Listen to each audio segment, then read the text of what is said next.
നമസ്കാരം, എല്ലാവർക്കും നവരാത്രി ആശംസകൾ. നവരാത്രി ആയതുകൊണ്ട് തന്നെ ഒരു സ്വീറ്റിൻ്റെ റെസിപ്പിയാണ് കേട്ടോ ചെയ്യുന്നത്. കേസരിയാണ് ഇന്നത്തെ വീഡിയോയിൽ. വീട്ടിലുള്ള ഇൻഗ്രീഡിയൻസ് കൊണ്ട് നമുക്ക് ചെയ്തെടുക്കാൻ പറ്റിയൊരു നല്ലൊരു റെസിപ്പിയാണല്ലോ കേസരി.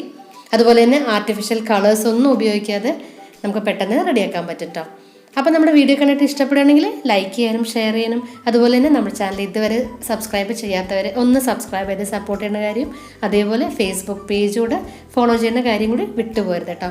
അപ്പോൾ നമുക്ക് പെട്ടെന്ന് വീഡിയോയിലേക്ക് കിടക്കാം അല്ലേ. ഒരു പാന് ചൂടായിട്ട് വരുമ്പോൾ ലേശം നെയ്യ് ഇട്ട് കൊടുത്തു. നെയ്യിലേക്ക് നമുക്ക് കുറച്ച് കിസ്മിസും അതുപോലെ തന്നെ കാഷ്യൂനട്ടും ഇട്ട് കൊടുക്കാം. അത് രണ്ടും നന്നായിട്ട് ഒന്ന് ഫ്രൈ ആയിട്ട് വരും. കിസ്മിസ് ആദ്യം ഇട്ട് കൊടുത്തിട്ട് അതൊന്ന് നന്നായിട്ട് ബബിൾസ് പോലെയാവുമല്ലോ. ആ സമയത്ത് അതിനെ മാറ്റിയിട്ട് നമുക്ക് കുറച്ച് കാഷ്യൂനട്ട്സും കൂടെ ഇട്ട് കൊടുക്കാം കേട്ടോ. കാഷ്യൂം നന്നായിട്ടൊന്ന് ഫ്രൈ ആയിട്ട് വന്നോട്ടെ. അതൊന്ന് മാറ്റി കൊടുക്കാം. ഇത് രണ്ടും മാറ്റിയതിന് ശേഷം കുറച്ചും കൂടെ നെയ്യ് ഒഴിച്ചിട്ട് നമുക്ക് റവ ഒന്ന് വറുത്തെടുക്കാനുണ്ട്. ഈ ഒരു ബൗളിലാണ് ഞാൻ റവ എടുത്തത്. അതായത് 250 ഗ്രാമൊക്കെ ഉണ്ടാവും. 1/4 കിലോ റവയാണ് എടുത്തത് കേട്ടോ. അപ്പോൾ ഞാനിത് കാണിക്കാൻ കാരണം ഈ ബൗളിൽ തന്നെയാണ് ബാക്കി എല്ലാ ഇൻഗ്രീഡിയൻസും മെഷർ ചെയ്തത്. എന്നിട്ട് നമുക്ക് ലോ ഫ്ലെയിമിൽ വെച്ചിട്ട് ഒരു 6-7 മിനിറ്റൊക്കെ നന്നായിട്ട് റവ ഒന്ന് ചൂടാക്കിയിട്ട് എടുക്കാം. ഒരുപാട് മുരിഞ്ഞിട്ടൊന്നും ആക്കണ്ട, നന്നായിട്ടൊന്ന് ചൂടാക്കിയിട്ട് എടുത്താൽ മതി കേട്ടോ. കരിയാതെ പ്രത്യേകം ശ്രദ്ധിക്കണം. ലോ ഫ്ലെയിമിൽ തന്നെ വെച്ച് കൊടുക്കാം കേട്ടോ. നമ്മുടെ കയ്യിലിപ്പോൾ റോസ്റ്റഡ് ആയിട്ടുള്ള റവ ആണെങ്കിൽ കൂടിയിട്ട് നെയ്യിൽ ഒന്നുകൂടെ റവനെ ഒന്ന് റോസ്റ്റ് ചെയ്ത് കഴിയുമ്പോൾ നല്ലൊരു മണവും നല്ലൊരു ഫ്ലേവറാണ് വരിക കേട്ടോ.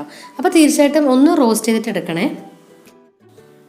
റവ റോസ്റ്റായിട്ട് വരുന്ന സമയം കൊണ്ട് ഈ ഒരു പാത്രത്തിൽ 1/2 ബൗള് പാലും 1/2 ബൗള് വെള്ളവും കൂടി ചേർത്തിട്ട് മിക്സാക്കിയിട്ട് വെച്ചതാണ്.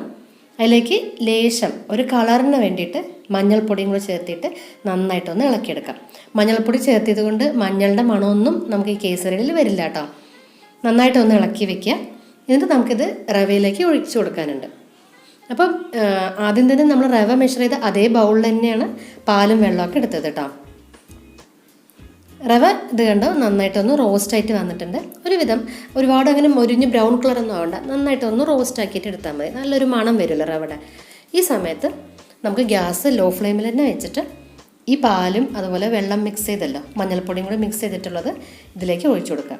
ഒഴിച്ചു കൊടുക്കുമ്പോൾ ഗ്യാസ് ലോ ഫ്ലെയിമിൽ വെച്ചിട്ട് ഇളക്കിക്കൊണ്ടേയിരിക്കണം കേട്ടോ. റവ കുറച്ച് തിക്കായിട്ട് വരുന്ന സമയത്ത് നമുക്കിതിലേക്ക് 1 ബൗള് പഞ്ചസാര കൂടെ ചേർത്ത് കൊടുക്കാം. പഞ്ചസാര ചേർത്തതിന് ശേഷം വീണ്ടും ഇത് നന്നായിട്ടൊന്ന് മിക്സ് ചെയ്തിട്ടെടുക്കാം. ഈ സമയത്ത് നമുക്ക് 2 ടേബിൾ സ്പൂണ് നെയ്യ് കൂടെ ചേർത്ത് കൊടുക്കാനുണ്ട്. നെയ്യ് ഇട്ടതിന് ശേഷം വീണ്ടും നന്നായിട്ട് ഇളക്കി മിക്സ് ചെയ്തിട്ട് കൊടുക്കുക. എന്നിട്ട് ലേശം ഏലക്കപ്പൊടിയും കൂടെ ചേർത്ത് കൊടുക്കുക. വീണ്ടും നന്നായിട്ട് എല്ലാം കൂടി ഒന്ന് മിക്സ് ആക്കിയിട്ട് നന്നായിട്ടൊന്ന് ഇളക്കി കൊടുക്കാം. ഗ്യാസ് ലോ ഫ്ലെയിമിൽ തന്നെ വെച്ചാൽ മതി കേട്ടോ. ഇത് കണ്ടോ, ഇതേപോലെ നമുക്ക് ഇതിൽ ഇങ്ങനെ വിട്ടിട്ട് കടായിൽ നിന്ന് ഇങ്ങനെ വിട്ട് വരും. അതാണ് ഇതിൻ്റെ ഒരു പരുവെന്ന് പറയുന്നത്. ഇങ്ങനെ വിട്ടിട്ട് ഇങ്ങനെ ഉരുണ്ട് വരും. നമുക്കിത് നോൺ സ്റ്റിക്ക് പാൻ തന്നെ വേണമെന്നില്ല കേട്ടോ, വേറെ ഏത് വേണമെങ്കിലും യൂസ് ചെയ്യാം. എന്നിട്ട് നമുക്ക് ഗ്യാസ് ഓഫാക്കിയതിന് ശേഷം നമ്മൾ നേരത്തെ ഫ്രൈ ചെയ്ത് വെച്ചിട്ടുള്ള കിസ്മിസും കാഷ്യൂ ഇട്ട് കൊടുക്കാം കേട്ടോ. അങ്ങനെ നമ്മുടെ കേസരി റെഡി ആയിട്ടുണ്ടല്ലോ. നമുക്കിതിനെ ഒരു പ്ലേറ്റിലേക്ക് മാറ്റി കൊടുക്കാം. ഈ പ്ലേറ്റിൽ കുറച്ച് നെയ്യൊന്ന് പുരട്ടി കൊടുക്കണം കേട്ടോ. അതല്ലാതിരുന്നാൽ നമ്മൾ കട്ട് ചെയ്യുന്ന സമയത്ത് പ്ലേറ്റിൽ ഒട്ടിപ്പിടിക്കും. അപ്പോൾ നമുക്ക് ഷേപ്പിൽ കട്ട് ചെയ്യാൻ കിട്ടില്ല. അതേപോലെ തന്നെ വേറൊരു കാര്യം, നിങ്ങൾക്ക് ഇപ്പോൾ പ്ലേറ്റിൽ ഒഴിക്കണ്ടെന്നുണ്ടെങ്കിൽ നമുക്ക് ഓരോരോ കട്ടോരിയിൽ സെർവ് ചെയ്താൽ മതി. ഞാനിപ്പോൾ ഇത് കട്ട് ചെയ്യാനുള്ള സൗകര്യത്തിനാണ് പ്ലേറ്റിൽ ഇട്ട് കൊടുത്തത് കേട്ടോ. അതേപോലെ ഈ സ്പൂണിലും നെയ്യ് കുറച്ച് പരട്ടി കൊടുക്കണം. എന്നാലേ നമുക്ക് നന്നായിട്ട് വൃത്തിയായിട്ട് പരത്തി എടുക്കാൻ പറ്റുള്ളൂ കേട്ടോ. ഇനി ഇത് നന്നായിട്ട് ചൂടാറിയതിന് ശേഷം മാത്രം നമുക്ക് ഏത് ഷേപ്പിൽ വേണമെങ്കിലും കട്ട് ചെയ്തിട്ട് എടുക്കാം കേട്ടോ. ഇത്രയല്ലേ ഉള്ളൂ, നമ്മുടെ കേസരി പെട്ടെന്ന് തന്നെ റെഡി ആയില്ലേ. അപ്പോൾ അത് ഇഷ്ടപ്പെടുകയാണെങ്കിൽ എല്ലാവരിലേക്കും ഒന്ന് ഷെയർ ചെയ്ത് കൊടുക്കാനും കൂടി വിട്ടുപോരുത് കേട്ടോ.